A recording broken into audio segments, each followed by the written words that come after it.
You know, Far Cry is a pretty cool franchise. It's all about guns, explosions, and exotic locations. Oh yeah, look at this one game on this tropical island. And then there was that one in the Middle Eastern Himalaya mountains place, which was totally awesome. Oh wow, now look at this one that takes place in the Stone Age. Wait, what?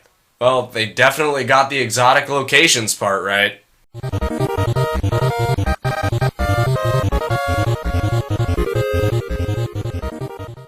Far Cry Primal is a pretty big deal for the Far Cry franchise. I wasn't just joking at the beginning of this video. The franchise literally went from a gun game in the Himalayas to a caveman game in 10,000 BC. And considering every Far Cry game has had guns in it up until now, there's a lot to question here. Although this was a very risky step for the Far Cry franchise, I can wholeheartedly say that Far Cry Primal is an amazing game. Ubisoft was able to take not using guns and substituting bows and arrows, slings, spears, and clubs very well. And then there's all the animals to tame, all of the resources to collect, and all the quests to complete. Another thing that I find funny about this game is that it's literally just caveman slapped onto the Far Cry engine. But that's not a bad thing. In fact, I welcome it. I praise it. Embrace me, cave peoples!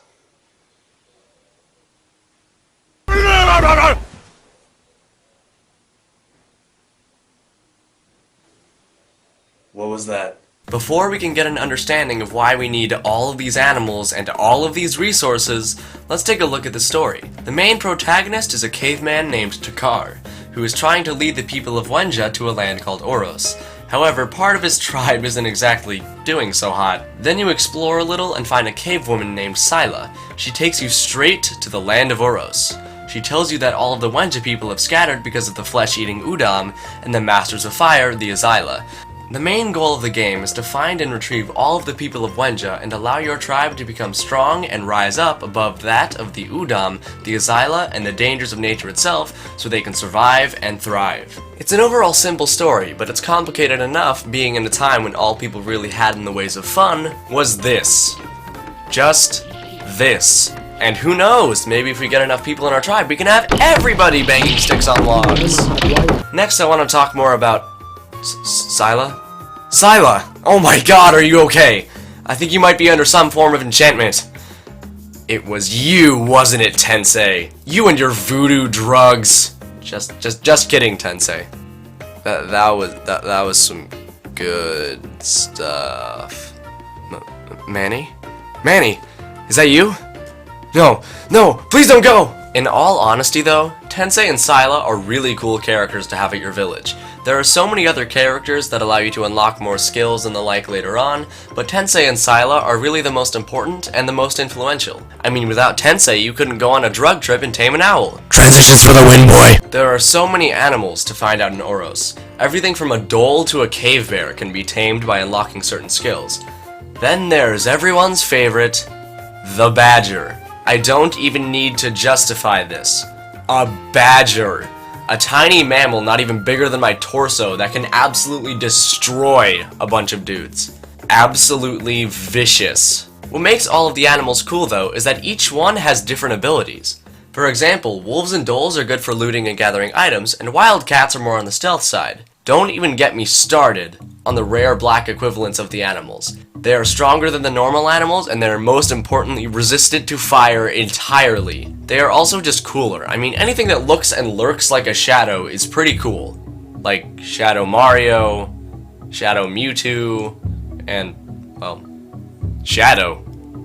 It's in his name, you gotta give him credit for that. Next, I want to talk about the enemy outposts and camps.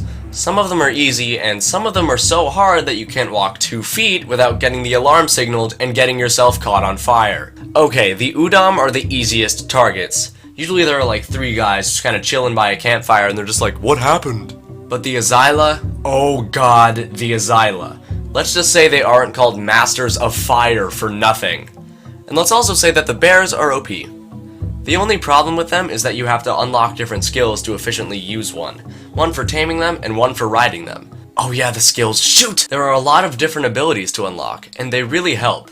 For example, you can go from this map to having a map that literally scopes out everything for you. Then of course there's upgrading the variety of animals you can tame, and then there's upgrading how much of a material you get from gathering resources, which is honestly the upgrade I'm most thankful for, because these people have some crazy expectations for what you need to build and craft. Then there's the mother of all upgrades in Far Cry Primal, your village upgrades. The crafting and upgrading tools are really awesome, and bringing more people to your village is also really awesome.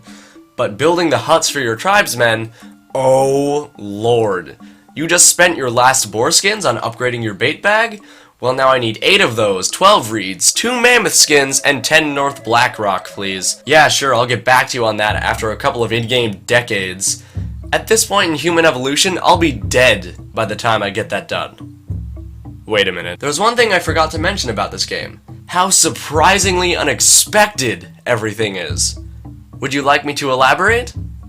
Montage time.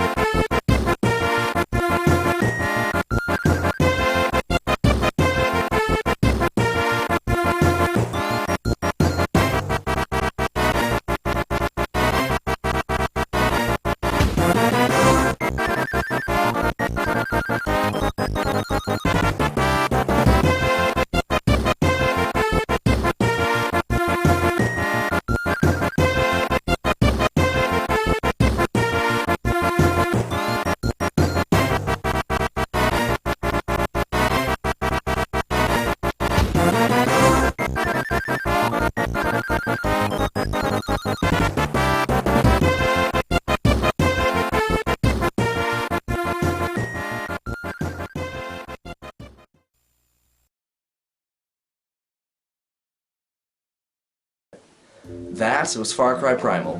I really love this game. I really do. All of the upgrades are useful, the differences between the night and the day are very interesting, all of the characters are interesting and add a lot of life to the game. Taming animals and having them help you take out outposts and camps is really awesome, but most importantly, this game always keeps you on your toes and ready for adventure.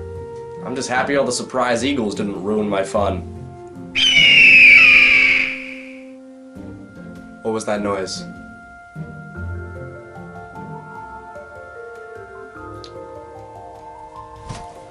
Gotcha. This is why I liked Medieval Times better. Far Cry Medieval coming soon! Thank you everyone for watching. If you liked the video, then hitting that like button lets people know that you liked this video, and that they might too. If you want to see more of my content, then subscribing will tell you when I release new videos. Also, I have some sad news about my Minecraft Story Mode videos. I'm canceling them. I slowly noticed that when I was filming the commentary for the game, I was constantly not being able to talk because I was getting interrupted by the characters, and it all felt like a really long reaction video, to be honest, and I really hate those. So now I'm just back to releasing Let's Plays whenever I feel like it.